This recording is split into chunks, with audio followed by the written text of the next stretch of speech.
जय जय शिवधारा, जय जय शिवधारा। जीवन में जितना भी कर्म करना आवश्यक है, जरूरी है, उतना ही काम करने के तरीके को भी जरूरी मानना, समझना चाहिए। क्योंकि केवल कर्म नहीं करना है, हमें शुभ कर्म करना है, अच्छा काम करना है। लेकिन उसके साथ साथ हमें ये भी समझना होगा कि काम करने का तरीका भी अच्छा हो। वैसे ही जिंदगी तो हम लोग जी रहे हैं, लेकिन जिंदगी जीने के तरीके भी हमें समझने सीखने होंगे। क्योंकि हर किसी को समझना, करना, संभलना खुद ही पड़ेगा। बार बार गिरना तो ये जिंदगी के आगे बढ़ने में एक रूटीन सी माननी चाहिए। ये तो यहाँ होगा ही, लेकिन गिर के फिर उठना और बार बार उठने की हिम्मत, क्षमता रखना और बनाए रखना, ये खास बात रहेगी। तो जीवन जीने के मुख्य 3 तरीके हम लोग आज समझेंगे। एक होता है योगी वाला जीवन, दूसरा भोगी वाला जीवन, तीसरा जो एक तरीका है वो रोगियों वाला जीवन। अभी हम खुद को जांच के देखेंगे, मेरा जीवन कैसा है। जैसे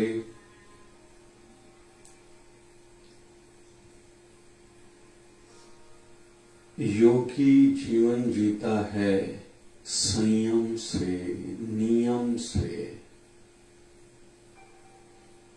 मर्यादा से, सोच समझ के, जागरूकता से,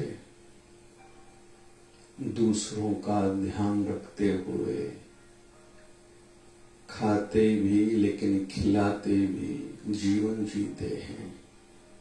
खुद सुख भोगते हैं और दूसरों के सुखों का ध्यान रखते हैं। मुझे तरक्की, उन्नति करनी है, लेकिन दूसरों का भी ध्यान रखना है। ये हुआ योगी वाला जीवन। और मनुष्य देह को सार्थक सफल करके मोक्ष पथ पर मुझे आगे बढ़ना है, ऐसी सोच होती है। दूसरा भोगियों वाला जीवन, केवल मुझे भोगना है, साधारण भाषा में मजा लेना है। मेरा दूसरों से ज्यादा काम नहीं है। मेरे जीवन में केवल अच्छा खाना हो, मस्ती करनी हो, कुछ देखने ही जाना है, कुछ खाने के लिए बाहर निकलना है घर से, और जिंदगी एक बार मिली है, पूरा मजा लेके ही रहूंगा।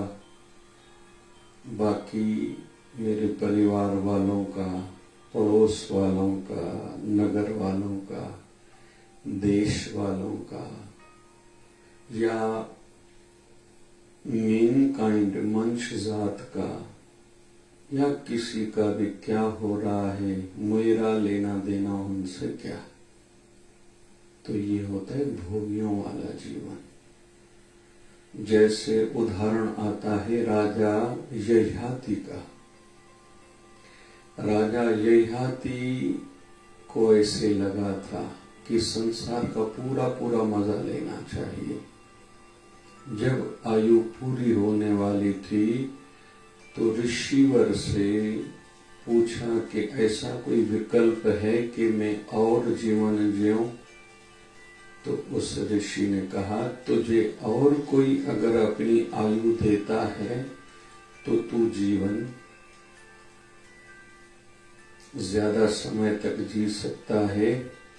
मतलब कोई अपनी आयु तुझे दे। तो पूछने पर तरीका बताया गया और उन्होंने अपने बेटे से आयु मांगी। उसका बेटा वृद्ध हो गया और उसने अपनी आयु, अपनी उम्र उनको दी। फिर जब टाइम पूरा होने वाला था, दूसरे बेटे से लिया, थोड़ा जीवन दान, ऐसे करते करते थोड़ा ज्यादा समय तक रहे थे। लेकिन फिर से जब समय पूरा हुआ तो राजा ययाति ने अपने जीवन के अनुभव के संदर्भ में कहा था कि मुझे लग रहा था कि मैं भोग रहा हूं, लेकिन हकीकत ये थी कि भोगों ने मुझे भोग दिया। पदार्थ तो वही के वही हैं, दुनिया तो वैसी की वैसी है, लेकिन मेरी इंद्रियां, मेरी आंखें जैसे पदार्थ देखने वाले वैसे के वैसे दृश्य हैं, लेकिन मेरी आंखों की नजर कम हो गई। सुनने के साधन वैसे के वैसे हैं, लेकिन आज मेरे कानों की सुनने की शक्ति कम हो गई है। चखने स्वाद वाले पदार्थ तो दुनिया में रोज नए आ रहे हैं, लेकिन आज मेरी जीभ में वो शक्ति नहीं रही कि हर चीज का पूरा स्वाद लिया जाए। कुल मिला के मुझे लग रहा था मैंने भोगों को भोगा है, लेकिन भोगों ने तो मुझे भोग दिया, मैं ही गलत था। तो ये जीवन रहता है भोगी वाला जीवन। तीसरा रहता है रोगी वाला जीवन। कुछ लोग न सोचते हैं, न समझते हैं, न इधर उधर का देखते हैं, न दूसरों का कोई मर्यादा, कोई डर, कोई भय या किसी के अनुशासन में, शास्त्रों, संतों, भगवानों के नियमों में खुद को बांधते हैं। न सोने का टाइम, न उठने का टाइम, न जागने का टाइम, न चलने का, न बैठने का, न खाने का, न पीने का। फिर थोड़ा जीवन जिए, जल्दी में बीमारियों ने घर कर दिया। बचपन में ही जैसे तंबाकू पुड़ी खाई, कैंसर की संभावना, चांसेस रहते हैं उनको कैंसर हो गई। किसी ने शराब ज्यादा पी तो उसका लिवर डैमेज हो गया, लिवर सिरोसिस हो गई। किसी को हार्ट की बीमारी, किसी को शुगर की बीमारी। जैसे गोलियां खाते खाते अपने शरीर को मेडिकल स्टोर सा बना दिया है उन्होंने। खुद तो छोटी आयु में संसार से चले जाते हैं, लेकिन दूसरों को कष्ट देके, तकलीफें देके जाते हैं। तो रोगियों वाला जीवन, थोड़ी देर चाय नहीं मिले गुस्सा करना, रोटी नहीं मिले तो घर की चीजों को तोड़ना, बार बार झगड़ना छोटी छोटी बातों पर, तो वो है रोगी। मानसिक भी और आगे चलकर शारीरिक भी रोगी बनते हैं। पहले उनका अपनी सोच पर कंट्रोल नहीं रहता, फिर शरीर भी बीमार हो जाता है। तो अभी हम खुद को देखेंगे, जांचेंगे कि हमारा जीवन संयम, नियम, मर्यादा वाला, मतलब योगियों वाला जीवन है। ऐसा थोड़ी है कि आंखों को कुछ भी देखने को मिलेगा हम देखेंगे, या देखने में एक दृश्य आ गया फिर से देखेंगे, मतलब ये काम वृत्ति हुई। देख लिया उस दृश्य को, उधर से नजर हटा ली तो राम वृत्ति बन गई। ये है योगियों वाला जीवन।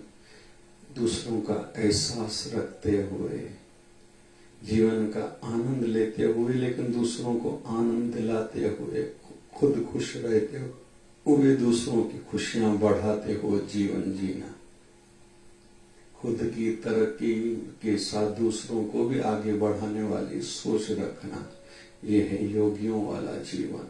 इसमें पढ़ा लिखा है या अनपढ़ है, गांव में रहता है या महानगर किसी बड़े मेट्रो सिटी में रहता है, बड़े परिवार से है या छोटे परिवार से है, किस भी देश मुल्क से है, इससे कोई फर्क नहीं पड़ता। मर्द है या नारी है, ये कोई बड़ी मान्य नहीं रखती। फिर दूसरा भोगी, केवल स्वाद लेना है, टेस्ट लेनी है आदि। फिर दुखी रहना है, डिस्टर्ब रहना है, सुकून भरी नींद नहीं आए, तभी भी खुद को नहीं बदलना है, वो है भोगी वाला जीवन।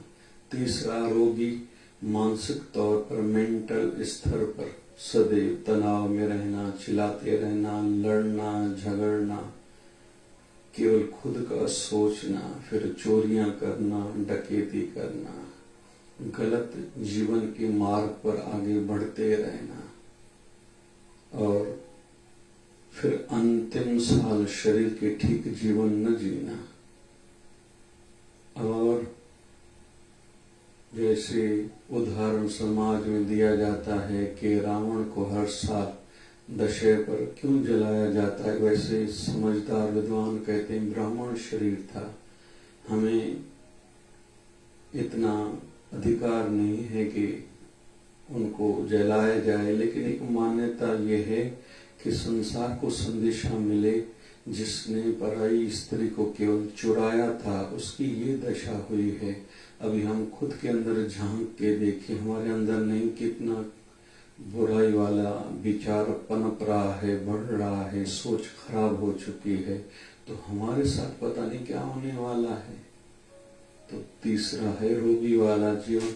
अभी हम खुद को जांच के देखें, जहां बदलाव की आवश्यकता लगे जल्दी बदले और जीवन को सार्थक सफल बनाएं।